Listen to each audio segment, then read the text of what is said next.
आजकल दुबई का मौसम इतना ही कोई हसीन और मज़े का हो रहा है, मैं क्या ही बताऊँ। वैसे तो सुना है कि कराची में भी बारिशें हो रही है, मतलब पाकिस्तान के भी काफ़ी सारे एरियाज़ में मौसम बहुत खुशगवार है। अल्हम्दुलिल्लाह अल्हम्दुलिल्लाह। बस अल्लाह ताला हमें किस तरह से खुश कर देते हैं ना, इतनी छोटी-छोटी चीज़ों से। एक मौसम बदल जाता है और हम अल्लाह का शुक्र अदा करना शुरू कर देते हैं। क्योंकि इतना लाइफ़ में स्ट्रेस है, इतनी सारी चीज़ें दिमाग में चल रही होती है ना, तो बस एक मौसम का बदलना ही इतना अच्छा अंदर से फ़ील कराता है ना, मैं क्या ही बताऊँ। बस मैं जब सुबह उठी ना तो मतलब कुछ 2 ढाई बजे का टाइम था, ये सुबह तो नहीं थी, दोपहर थी, लेकिन उस वक़्त थोड़ी बहुत धूप नज़र आ रही थी, तो ऐसा लग रहा था कि अब बारिशें नहीं होगी। लेकिन बस सडनली विदिन अ मिनट्स मौसम इस तरह से चेंज हुआ है कि जो सफ़ेद आसमान था वो पूरा का पूरा काला होना शुरू हो गया था। मैं आपको दिखाती हूँ, ये देखें। इस तरह से अचानक से काले बादल आ गए थे कि मैं क्या ही बताऊँ। और विदिन अ सेकेंड्स ये जो बादल थे ये बारिश में बदल गए। बस मैंने अपने जो रूम की है प्रॉपर सफाई की, क्लीनिंग की, इसके बाद मैं गैलरी की तरफ आई तो बारिश स्टार्ट हो गई थी और पानी भी जमा होना शुरू हो गया था। क्योंकि मैं 10th फ्लोर पे रहती हूँ ना, तो सारा पानी गैलरी में आता है। हाँ, लेकिन प्लस पॉइंट ये है कि रूम के अंदर तक नहीं आता है। बस बारिश है ना, कभी किस डायरेक्शन में आ रही थी, कभी किस डायरेक्शन में आ रही थी, और मैंने एक रात पहले ही कपड़े धोए थे, तो स्टैंड को मैं प्रॉपर कॉर्नर पे कर रही थी ताकि बारिश जिस डायरेक्शन में भी हो ना, एटलीस्ट कपड़े सेफ रहे। बस इसके बाद मैं किचन में आ गई थी क्योंकि मैंने कुछ भी नहीं खाया था उठने के बाद से, तो सोचा चलो अपने लिए एक जूस बना लेती हूँ ताकि थोड़ा सा मतलब ऐसा लगे कि हाँ कोई मील ले लिया है। क्योंकि अभी तक हम वही रमज़ान वाले ज़ोन में चल रहे हैं ना, तो खाने वाली फीलिंग्स आती ही नहीं है सुबह उठ के। और मैं तो वैसे ही नाश्ता करने में बड़ी सुस्त हूँ नाश्ते के मामले में। तो बस सोचा कि चलो मिल्क शेक बना लेती हूँ, बनाना मिल्क शेक, क्योंकि मुझे एक वही मिल्क शेक है जो मुझे ज़्यादा पसंद आता है। चीकू भी पसंद आता है, लेकिन बस वही बात है, ये मौसम के फल है ना, एवरी टाइम मिलते नहीं हैं। तो बस मैंने बनाना लिया, और आजकल मैंने शुगर को बिल्कुल ख़त्म किया हुआ है लाइफ से। तो मीठे के लिए मैंने खजूर ऐड की थी बनाना शेक में, और नो डाउट इससे भी बड़ा मज़े का फ्लेवर आया था। बिल्कुल पता ही नहीं चल रहा था कि मैंने जो है ना बनाना शेक में वो डाला ही नहीं है, चीनी डाली ही नहीं है। बस अब हम जो 40s जिन्होंने क्रॉस कर लिया है ना, उन्हें हमें अपना ख़्याल खुद रखना पड़ता है, और मैं कहती हूँ बहुत ज़रूरी है। अगर हम अपना ख़्याल खुद नहीं रखेंगे ना, तो डेफ़िनेटली किसी को क्या पड़ी है हमारा ख़्याल रखने की। एक तो घर के इतने काम, घर की इतनी ज़िम्मेदारी, और हम सब औरतें क्या करती है कि बस इन्हीं ज़िम्मेदारियों में पड़ी रहती है। बस मैंने जूस को ग्लास में निकाल लिया था, और अब मैं अपने इस टाइम को इतना अच्छे से एंजॉय करूँगी। मैं जाके बैठ गई थी अपने काउच पर, और मौसम को इतनी अच्छी तरह से मैं एंजॉय कर रही थी। अब है ना, अकेले रह रह के थोड़ी सी आदत हो गई है खुद के साथ रहने की, तो मैं इस मौसम को, हर छोटी छोटी चीज़ को बहुत एंजॉय करती हूँ। क्योंकि ऐसा लगता है कि अगर मैंने खुद से इनिशिएट नहीं लिया अपनी लाइफ में आगे बढ़ने का, या अपनी लाइफ को खुद से एंजॉय करने का, तो शायद किसी को नहीं पड़ी कि कोई मेरा ख्याल रखे। और ऐसा नहीं है कि कोई ख्याल रखना नहीं चाहता है, लेकिन हर कोई अपनी जिम्मेदारियों में इतना मसरूफ़ है कि हम शिकायत ही नहीं कर सकते। अगर हस्बैंड को देखें तो वो अपने कामकाज में इतना मसरूफ़ होते हैं, ज़ाहिर है डेफिनेटली अगर वो मसरूफ़ नहीं रहेंगे तो हमारी छोटी छोटी ख्वाहिशात को कौन पूरा करेगा। बेटा देखे तो वो अपनी लाइफ में आगे बढ़ना चाहता है, ऑब्वियस सी बात है, लेकिन अल्हम्दुलिल्लाह ऐसा नहीं है कि मुझे कोई वक्त नहीं देता है या हमें कोई वक्त नहीं देता। बट ये कि हमें बिल्कुल हर किसी पे डिपेंड नहीं करना चाहिए।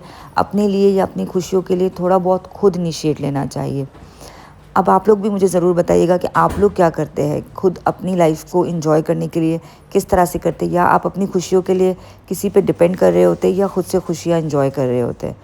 बस अब ईद ऑलमोस्ट ख़त्म ही हो चुकी थी, और मेरा जो रनर था, टेबल रनर, मुझे लग रहा था कि अब डेली का जो खाना बनता है, खाना निकलता है, तो उस पे ज़रा से भी धब्बे लग गए ना, तो फिर उसे वॉश करूँगी तो वैसा वाला उसका जो एक लुक है ना वो ख़त्म हो जाएगा। तो मैंने सोचा कि अब अगेन वापस से जो है, ईद के 3-4 दिन ख़त्म हो गए तो मैं टेबल को अगेन प्रॉपरली क्लीन कर लूँ, और जो टेबल रनर है ना उसको हटा के इसकी जगह पर अगेन वही वाले जो मैट्स है ना उसको बिछा दूँ, ताकि अगर वो गंदे भी हो ना तो वो क्या होता है, वॉश हो जाते हैं, और उसको अगर वॉश किया जाए ना तो ऐसा कोई ख़ास उसके ऊपर फ़र्क नहीं आता है।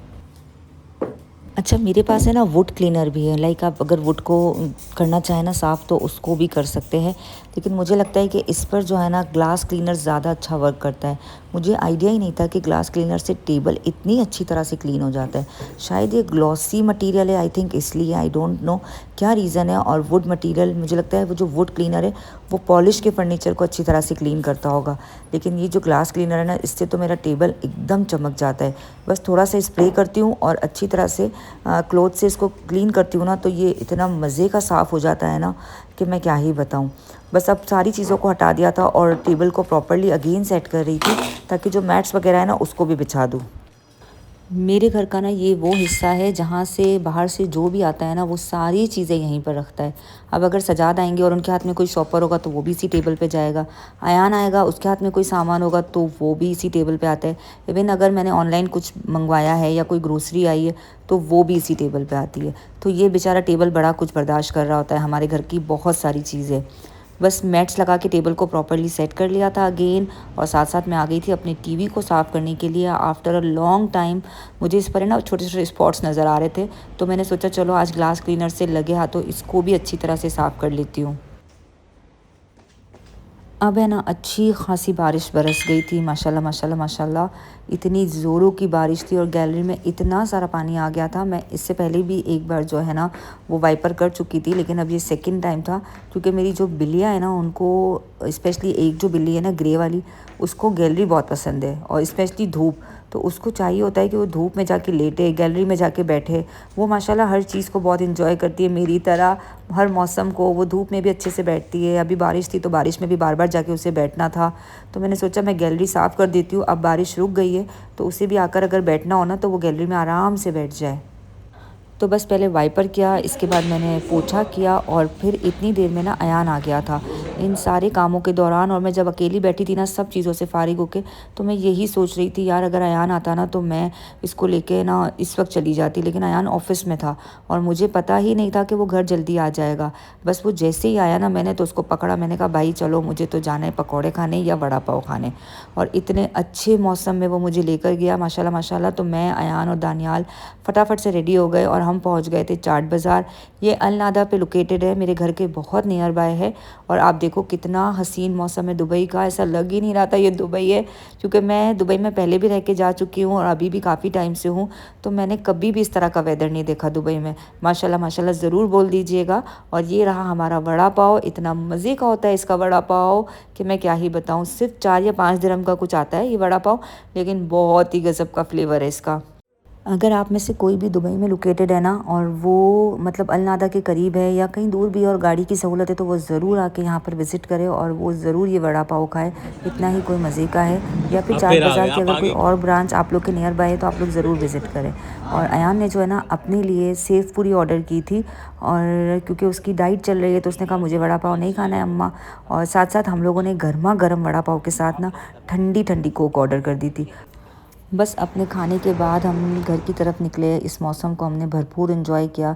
अल्लाह ताला का लाखों करोड़ों एहसान, लाखों शुक्र। मुझे दुआओं में ज़रूर याद रखिएगा। अल्लाह हाफ़िज़।